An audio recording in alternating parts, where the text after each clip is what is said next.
So this week was a learning week. It was my brother's birthday, which threw off my sleeping schedule. And then I watched Superman and Jurassic Park. Jurassic Park was a great movie that I would have loved at like 13. I think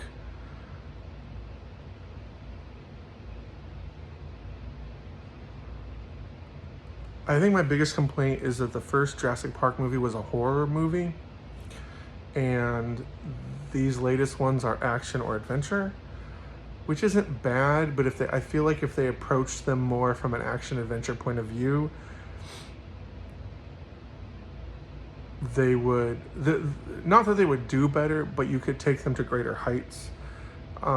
Filmmaking is really tricky because the moment you spend $150 million just on the movie to $200 million, and then another, I don't know how much they spent on advertising, 100 million at least, probably up to 400 million.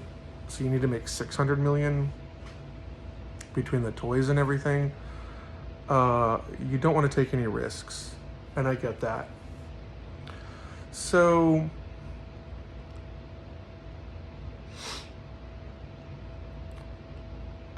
Scarlett Johansson was beautiful. It's nice to see that she doesn't have to be the super skinny Avengers character. Now she's allowed to put on more weight, and it just works really well for her. I liked all the other characters. The actors were good. It wasn't pushy. It wasn't political. The fictional reasoning for the way the fictional story moves was really good. I feel like they temper it down for kids, which is probably the right move.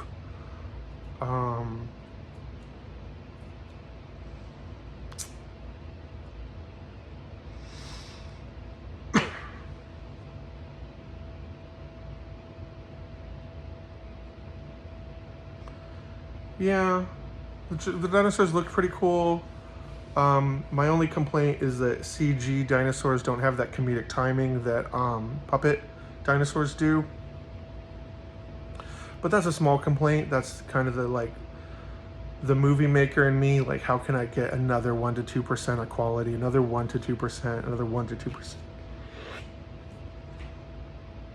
So overall, great movie. If you want a family movie, great movie. Same with Superman. My only problem is that Superman felt more like it felt like 30% of it was Guardians of the Galaxy. There was even a scene where I was like, feels like we were playing with the arrow again, and I was like, all right, I'm not mad. Like, it was cute. It was about 12% woke, which isn't bad. Hollywood's, you know, when a movie's going to cost $200 million, I don't blame people for not trying to play it safe. The actor for Lex was amazing. Nathan Fillion from Firefly was amazing. The actor who played Superman was amazing. The costumes were amazing. There was 2 or 3 times they had to explain the plot. That was bad. The dog was so cool. Like, you can just watch the movie just for the dog, just for Crypto.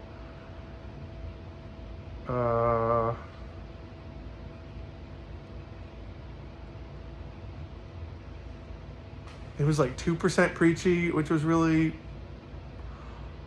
off-putting, but I think they're going to do a trilogy and kind of like spiral it into the heroes we know and love.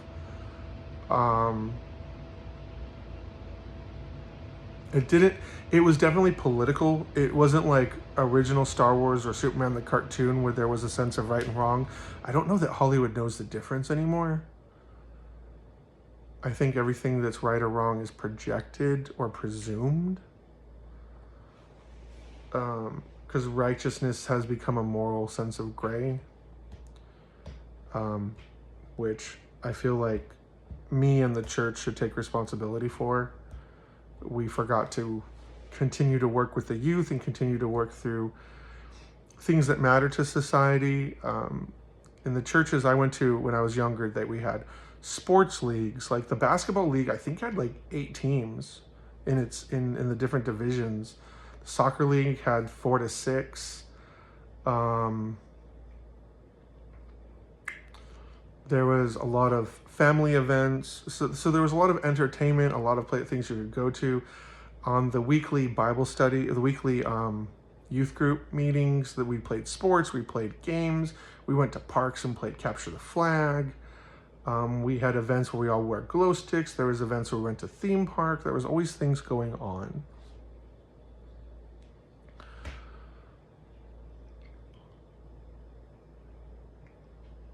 No, the church failed that with the current internet. We just tried to upload videos.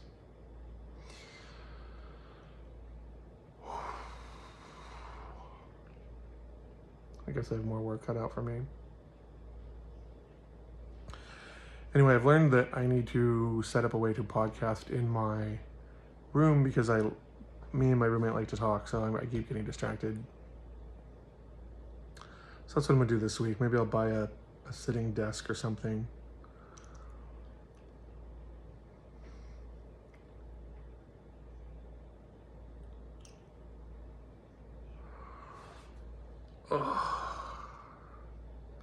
Sorry. Prophecies from Tomi Ariyomi saying I need to make sure I don't stop trusting God, because the demonic realm is trying to make me not trust God. God has told me 3 times now, like, I know it seems like nothing is happening, but I have plans for you.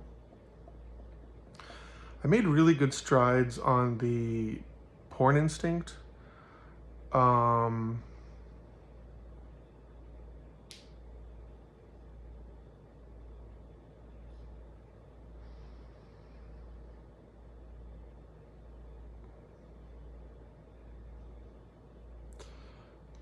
It was interesting because a lot of my early biblical teaching was taught around a lot of drama and pressure and hysterics. And so I've had to kind of reorient myself, reprogram myself, get the bad roots out, the bad routines out of my system. And a lot of people say, what do they say? There's a Bible verse that says, like, I don't remember the exact verse and I haven't looked it up, but it's like nothing's hard to overcome except that which is common to man, which I thought was interesting because it's hard to go against the social flow. And so I was thinking about that. I was thinking about how a lot of people want to play the field before they settle down and get married. And I remember one of the 10 commandments is like, don't covet your neighbor's wife. And maybe that's not a 10 commandment. Maybe that's just something that God says.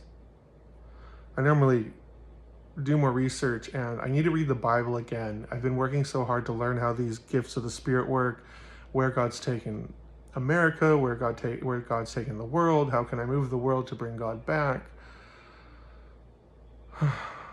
How to differentiate between a wish, a dream, a word of knowledge, a prophecy, and the voice of God.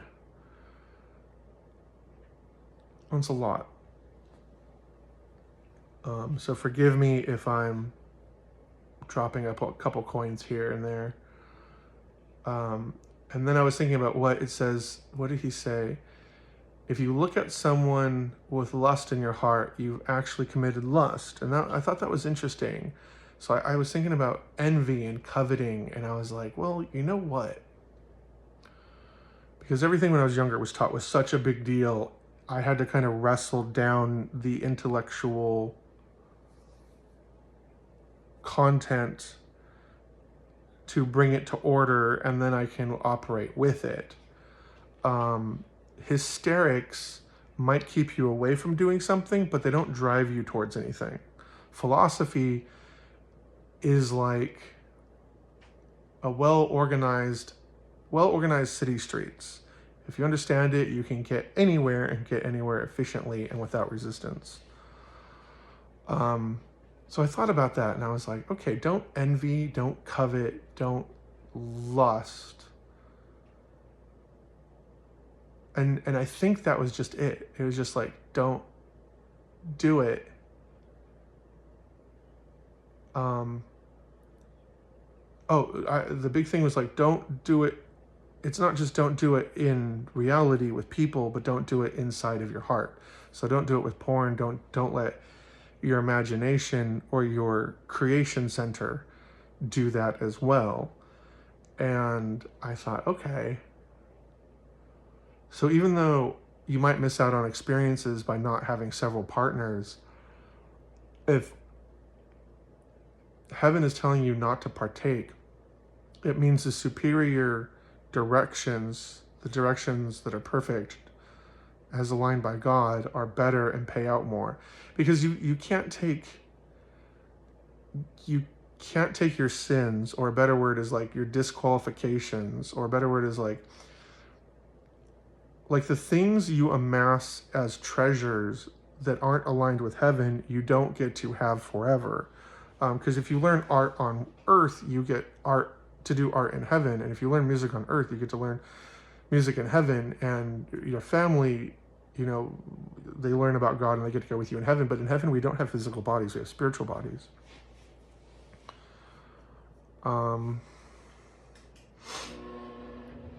But yeah, it was interesting. I guess through lots of prayer, I was just like, okay, don't covet, don't lust, don't sin. And because I'm a teacher of Christianity, when I sin, I'm hit hard. I'm not given leeway like a lot of my other friends. If they trip over porn, nothing really happens. They get a little stupid as they spiritually correct. But with me, it's like my life gets hit hard.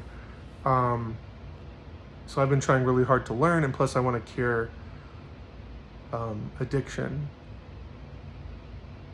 Oh yeah, because of my dream. So I was thinking about the bad habits we learn from our parents and learn from authorities from when we're babies to when we're adults. And I realized, so God made man in his image. So God considered himself, reflected upon himself as if looking in a mirror, and made humanity. And so our parents, their job is to reflect on the perfection of man and reflect that towards us. But sometimes they're not reflecting. I want to make sure I said that right. I had too many thoughts in my head. So our parents' job is to reflect God upon us. And what they'll often end up doing is reflecting what they're taught in the church, and then they end up reflecting the church, not the perfection of God. And this happened a lot. This is one of the reasons I know so much about God in the Bible, is I could sense that I was being instructed off alignment with my gift of discernment. And I've told this story once, but I'll tell it again. I was dating someone and she said, oh, you need to read the Bible more, you need to talk to God more. And I hate it when people do that. I said, I'm talking to him enough. I had to take a break. I was reading so much Bible and pushing myself so hard, it became really bad. It became like I was having these nightmares where I was like this madman with gray eyes. My eyes were cloudy, and I was eating sand, and there was no water to be found.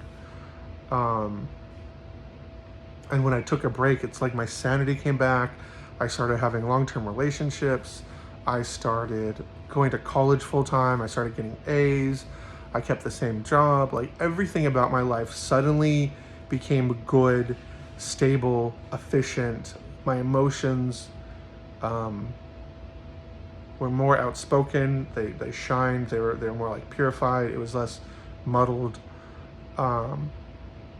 And she kept saying it. Finally, I said, okay, I'll tell you what. You tell God what you told me, and whatever he says, I'll do. And she says, well, I could lie to you. And I said, you're not going to lie to me. She says, well, I could lie to you. And I said, you're not going to lie to me. I know you're not going to lie to me. She says, well, I can lie to you. What's going on here? You're not going to lie to me. And so 2 weeks later, she said,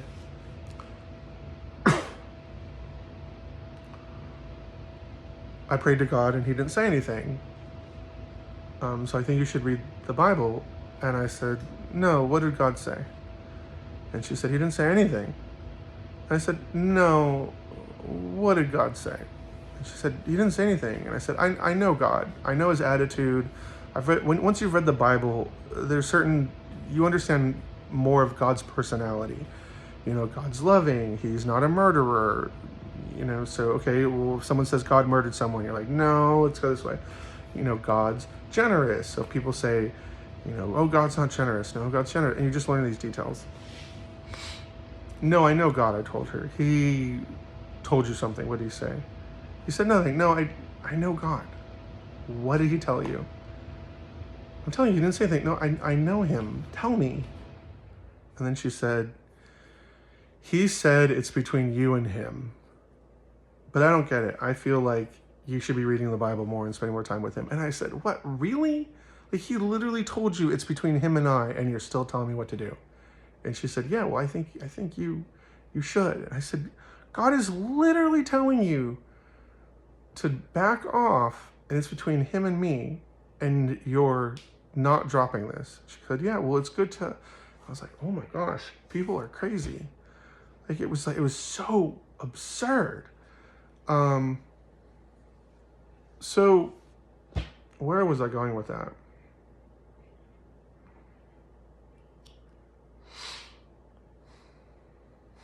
Sorry, it's late. Anyways,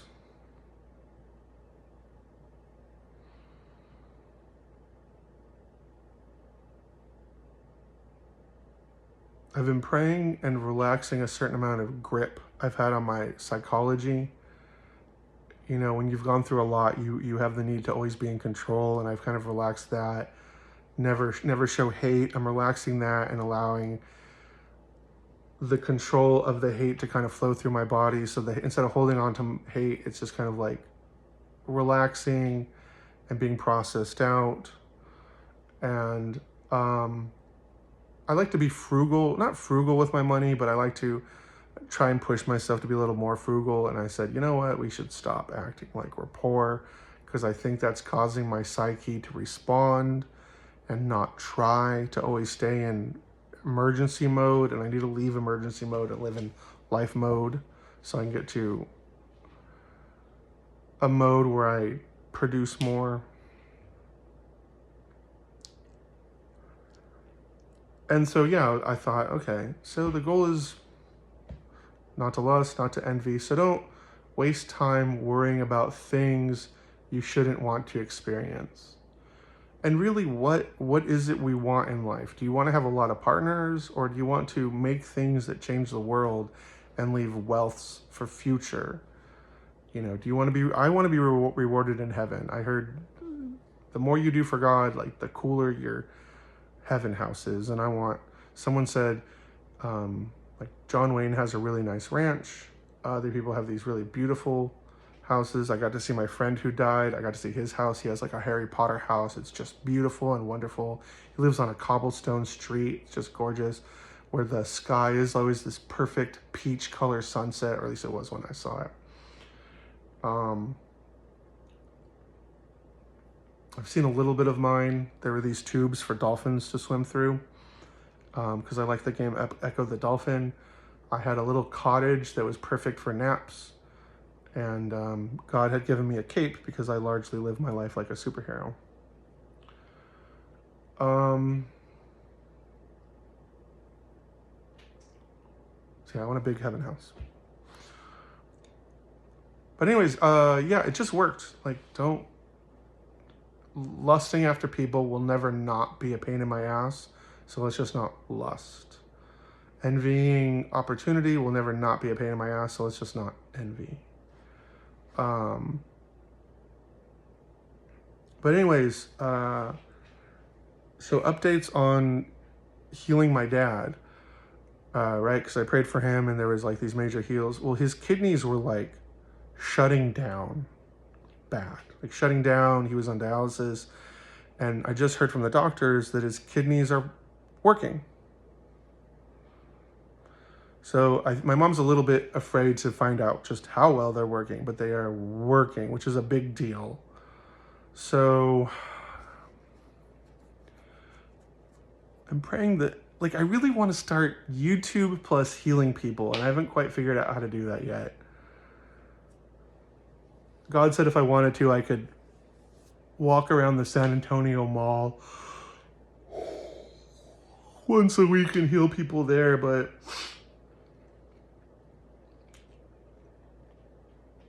I'd like it to be a bigger media thing. I don't know. Gonna have to think about this.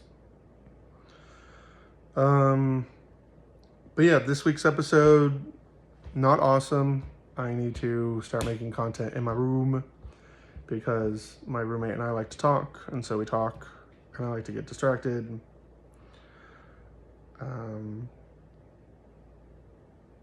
Happy July, about to move into August.